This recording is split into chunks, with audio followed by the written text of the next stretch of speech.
Alright guys, once again, welcome back to Manila Hype Life. Ngayon, nandito tayo sa Ayala, Manila by the Bay. We got invited in one of the biggest event now in Metro Manila. They call it VTech Night. Thank you kay Boss Henry Bird. Kasama natin ngayon ang ating group. RJ, Ralph. What's up? No. Yan. So guys, chill muna tayo sandali. Then in a few minutes, ikot tayo, pakita natin sa inyo kung ano meron dito sa VTech Night. Check it out.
Alright guys, so yun, ngayon nakita na natin, kasama natin ngayon si RJ Fernandez, no? Si RJ Fernandez is one of our members in Paddock 454 and isa sa mga tumutulong na rin sa atin ngayon mag-organize ng grupo, no? Then RJ is a captain, a pilot. He's a pilot from Philippine Airlines. Brother, welcome to Manila Hype Life. Thank you. Thanks for this opportunity, bro, for having me. Also, Thank you rin. first time to join the first official meeting sa akin for Paddock 454. And masaya. Masaya. Alright, so guys, ganito kasi yan eh. Ngayon, yung meet natin ngayon, kasama natin ang VTech Night. Actually, participants lang tayo ng isang malaki at magandang event. Thank you again to Boss Henry Bird for inviting us here. So ngayon, dapat may meet din kami Paddock 454 Club ngayon. So what we did is sinama na lang namin to sa VTech Night, no? So kinulab na lang natin siya sa VTech Night.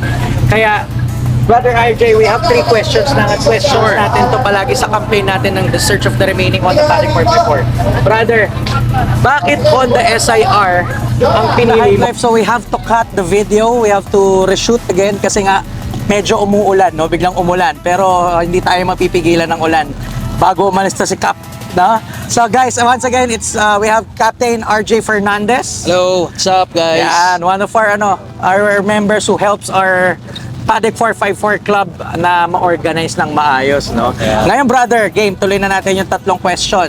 So, yung 3 question na tatanong ko sa'yo, the first question is, bakit Honda SIR Paddock 454 pinili mo? Okay. Story kasi niyan, the first time that I had my SIR when I was 16 years old. So, actually, car ng dad ko yun na bigay sa akin pasok sa school. Ang laging sinasabi niya sa akin before, okay sa magbisyo ka, uminom ka, or sumama ko ka kani-kanino, sabi ako, marera ka na lang. So, swerte lang dahil sinuportahan ako ng dad ko sa bisyong karera. Oo, syempre, kasi not everyone has an opportunity, no, na manggagaling sa father tong parang hobby, no? Kaya ayun, as you know, as years goes by, wala akong choice. Siyempre, sa pera ng dad ko yun, sabi niya sa akin, na I have to sell the car kasi gagamit natin sa pang-flying mo, dagdag. Oh yeah, I remember. Ito yung mag-aaral ka. Yeah, mag-aaral ako. Sabi sa akin, di ba magkakaroon ka ng sarili mong SR, makakabili ka pa naging piloto ka na. And true enough. Nakuha mo. Ito na yon, no? Ito na yon. Actually, hindi. This is my Third. 6th or 7th SIR. 6. Kita nyo guys, ika-6 na. O, angat lang ako konti at para maumasa ang ating camera. Okay, so guys, yan. Nakita nyo naman sa atin, hindi tayo nagpapaawat kahit umuulan. Di ba?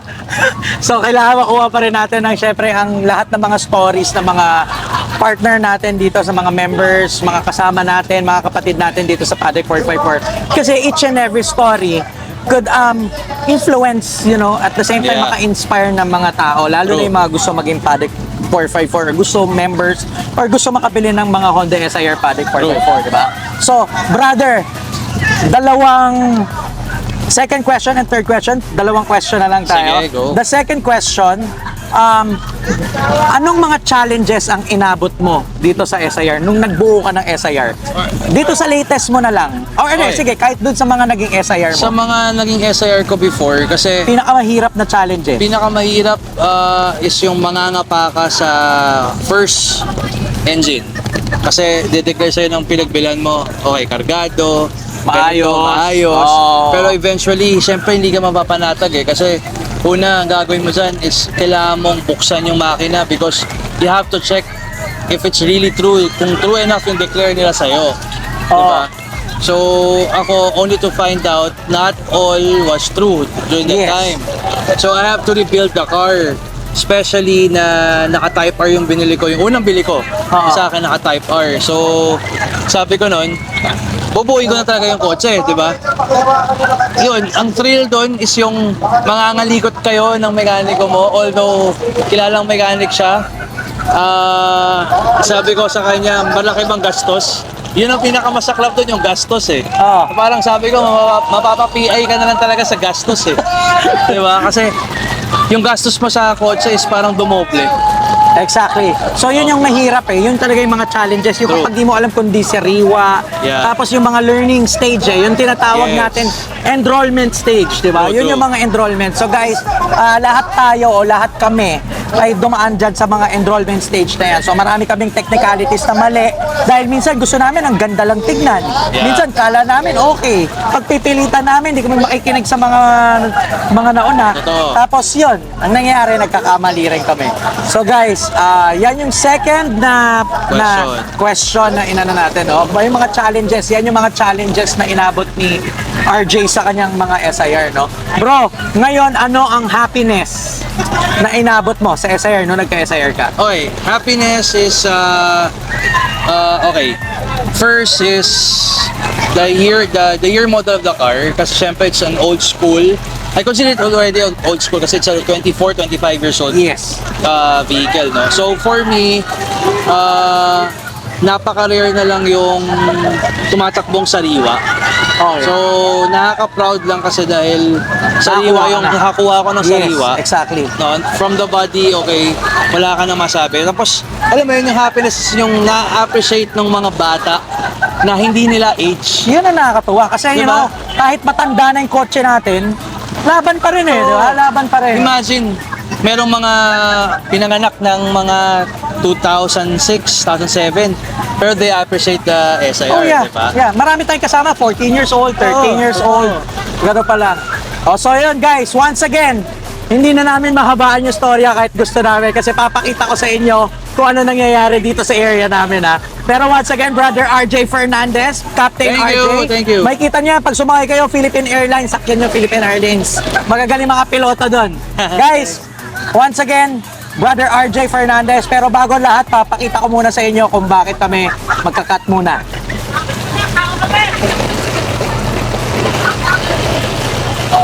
Oh yeah. So, nagliliparan na yung mga tent dito sa rooftop. So guys, break muna tayo. Pupunta muna ako doon. Continue natin tong vlog. See you guys. Alright guys, once again, welcome back to Manila Hype Life. So ayun na nga, nag-ano muna tayo, na bumaba muna tayo. No? So pinakita nyo naman dyan sa interview natin kay RJ. Sobrang ulan talaga. Nakita nyo, nagliliparan na yung mga tent. Pero hindi kami nagpaawat ni RJ. No, brother?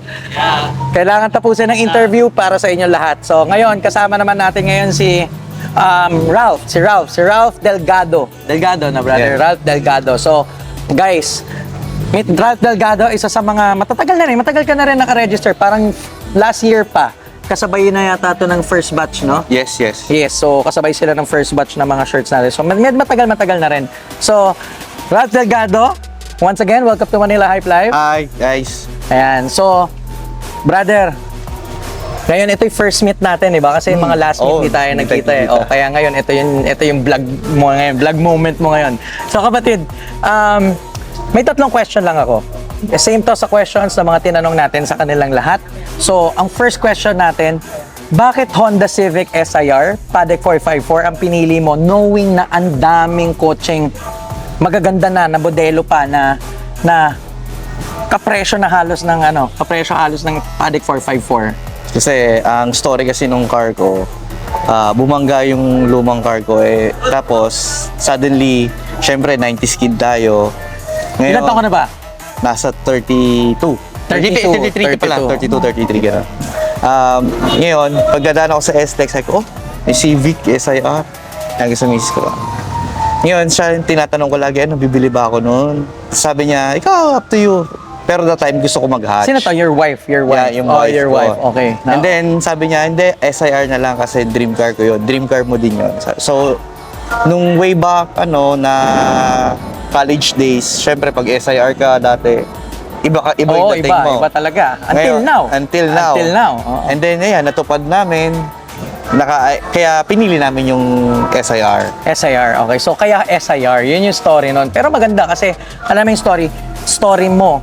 Halos nakaka-relate ako dyan kasi syempre yung wife ko, ano rin siya siya rin ang isa sa tinatanungan natin. So we respect our wives, no? We want yun din ang goal natin sa Paddock 454 Club, no? Sa Paddock 454 Club is a family-oriented club. So technically, kapag nakikita niyo yung mga car meets namin, kasama namin palagi yung mga family namin. It's either kids, their wives, mga asawa nila at mga pamilya, di ba? Mga pamilya. Like, ngayon din, actually ngayon, kasama ko kids ko, kasama mo rin yung kids. yung anak Yung anak mo. ko.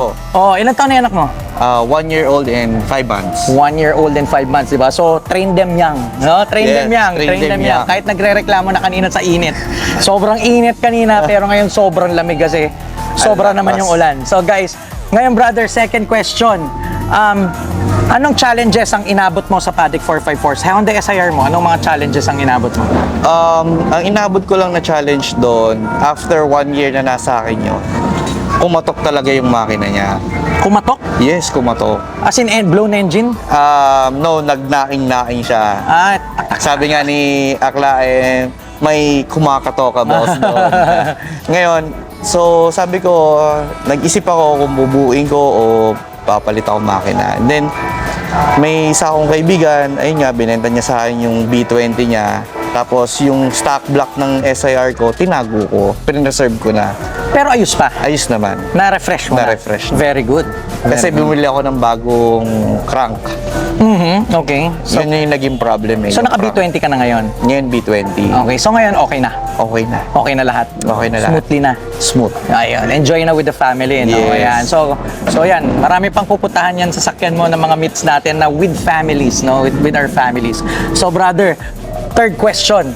What are the happiness nung nakuha mo yung Honda SIR, meron ka ng Honda SIR? Kasi we all know that, syempre, dream natin to eh.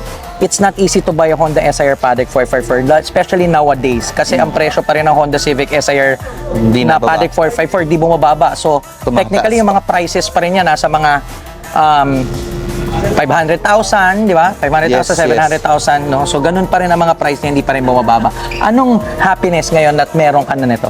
Masayang-masaya kami kasi alam mo yon, pag nagda-drive kami, we go somewhere ng wife ko and then ng anak ko. O yung mapapalingon, tas may family na lalapit sa amin, pwede magpa-picture doon sa car kasi gusto niya yan. Sure, wala Yung namang mga anak problem. nila, Yes, yung mga anak yes. nila. Oh, yeah. Even yung mga tatay nila, at ipipraise ka nila na, uy, ganda ng car. Sabi nga, alagang-alaga, na-preserve mo. Oh, kasi So, 99 eh, 90. no? Knowing that the car is 1999, started actually 1998. Yes, yes. Number 001 is released 1998. Yan yung kay Franklin Lu. Yan yung 001 na Paddock 454 na lumabas. At the same time, siya rin ang 0001 natin sa Paddock 454 Club. No? Binigay natin yung number na yun sa kanya kasi syempre special yung sasakyan niya. Siya yung talagang pinakaunang lumabas, di ba? Yes. At saka si Boss Franklin is a master. So, siya ang master natin sa Honda. So, continue. So yun, after nung mga struggles namin sa engine, tas ngayon, maraming nararating namin. We went to Bataan, we went to Baguio, dala namin yung SIR. Parang Kamusta? Gasoline. matipid. Matipid, di ba? Matipid yung sa akin. Matipid talaga. Matipid talaga. Wag mo lang hahataw. Wag lang hahataw. Oh, Pero lahat naman ng kotse, kahit mapa-diesel man yan, kahit anong kotse, basta piniga mo, kukonsume ng gas. Yes. Di ba? Ganun talaga yun. tsaka iba yung yung riding mo na may confidence ka sa titingin sa yung tao. Naka-SIR yun. Pride. The pride. Yes, may the pride. Actually, meron. Kasama talaga na yan sa SIR. Actually, what I experienced before huminto ako sa isang grocery, tapos nag-withdraw lang ako. Then paglabas ko, ang daming bata, estudyante. Tapos, manalaman mo naman na bata pa sila kasi iba-iba yung, kumbaga syempre, sasabihin nila, this one is a parang kahit JDM ka, meron silang, eto American style. So matutuwa ka kasi they're trying their best na to know the car. Yes. Alam mo yon, to at least be knowledgeable when it comes to cars, especially in the JDM cars. So practice na nila, alamin kung ano yung USDM, JDM, di ba? Yes. O yan, so maraming mga klase yan eh. So brother, ngayon, ano pang mga plans mo with your family sa SIR? Anong gusto mo pang gawin? Are you willing to keep it forever or you wanna sell it one day? No, plano namin ng wife ko, i-keep na namin talaga forever yun. Okay. Kasi balak namin, someday, yung anak na namin ang gagamit. Exactly. Same with me. Napakagaling. Yan yung mga tinatawag natin na, yung mga SIR natin. Hindi lang siya basta kotse, no? May soul sila. May value sila. Meron silang parang about meron silang anong pagdating sa mga sa family natin. May may sentimental. sentimental. At the same time, our kids are also waiting for it na mapunta sa kanila mismo yung Yes. kotse. Sa inyo lahat, kasama natin once again si Brother Ralph. Ralph, yeah. Ralph Delgado. No, Ralph Delgado. Ayan, kapitbahay ko. Thank you, Alright, brother. Thank you again for being part of this this meet, brother. Salamat sa pagpunta. Punta tayo sa next interview. See you guys. Okay. Alright guys, once again, welcome back to Manila Hype Life. No? Ngayon, kasama natin si Sir Lear. Sir Lear, thank you for coming. Thank you for the invite. Hindi, actually invited. Thank you tayo kay Sir Henry. Thank you. Thank you for including Paddock 454 Club in this VTech Night, no? Special event na napakasaya rin, no? Napakaraming kotse rin. Sobrang dami guys na mga civic dito nakita nyo naman dito sa video. So interviewin muna natin Sir Lear. Sir Lear, I have 3 questions. Okay, game na. Okay. Bakit Paddock 454 sa daming kotse? Bakit Paddock 454? Kasi alam naman natin, again, the price range is a little high for Paddock 454. And bakit 454? Hindi ka kumuha ng bagong kotse?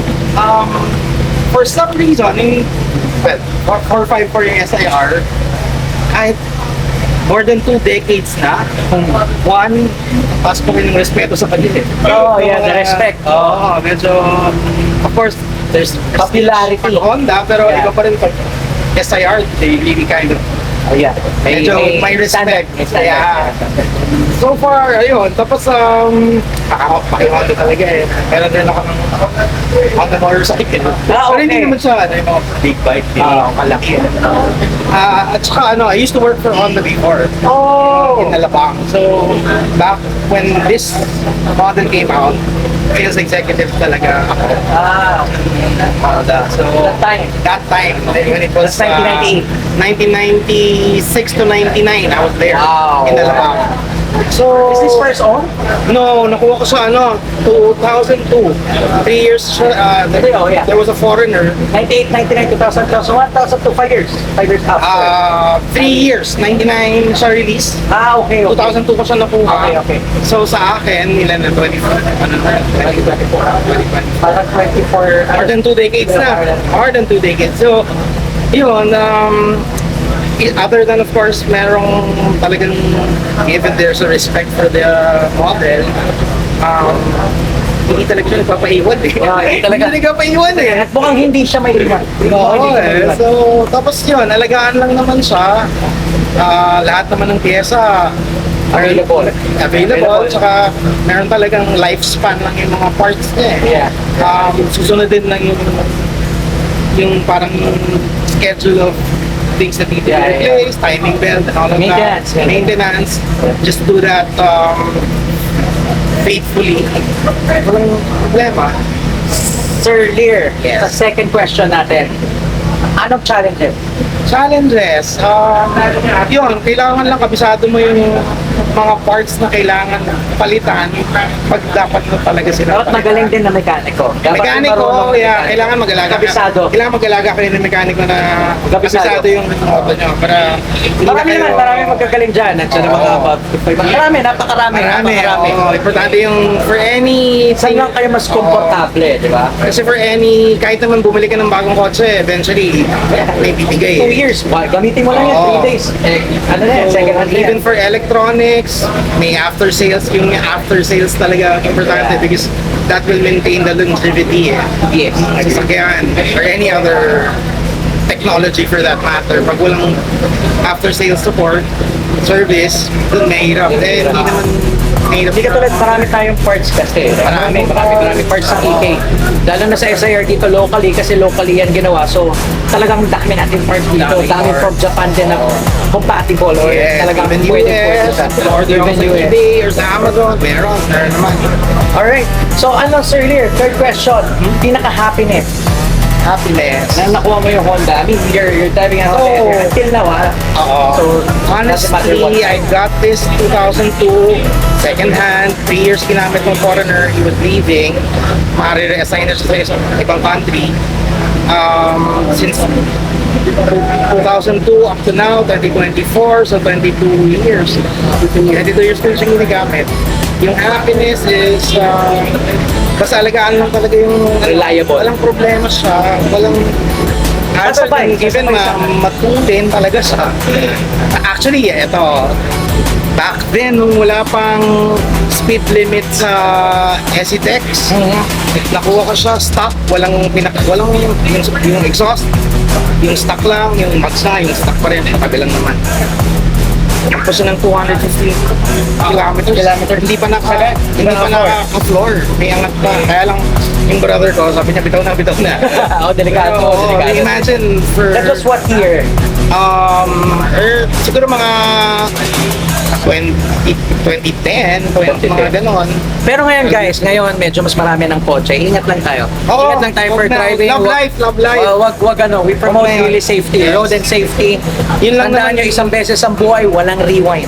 Walang rewind ng Nung buhay. kabataan lang yun, nung mainit pa. Pero, tsaka, the more kasi na medyo iraratrap nyo, of course, yung wear and tear din mabilis. Yeah. So ngayon at medyo maingat na tayo dahil mahal nga yung magpalit ng pyesa. Yeah.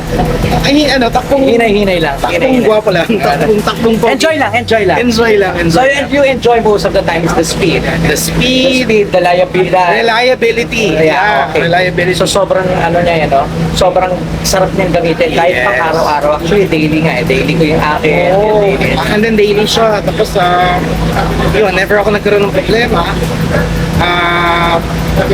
I don't see the use of getting a lower one. Kasi, pag gumawa ka ng bago, of course, meron ka na namang monthly. Yeah, exactly. Tapos, At saka to, at least alam mo, may soul siya. yes. So, alright. It's a legend! It's a legend. Like It's a Sir legend. Marcos.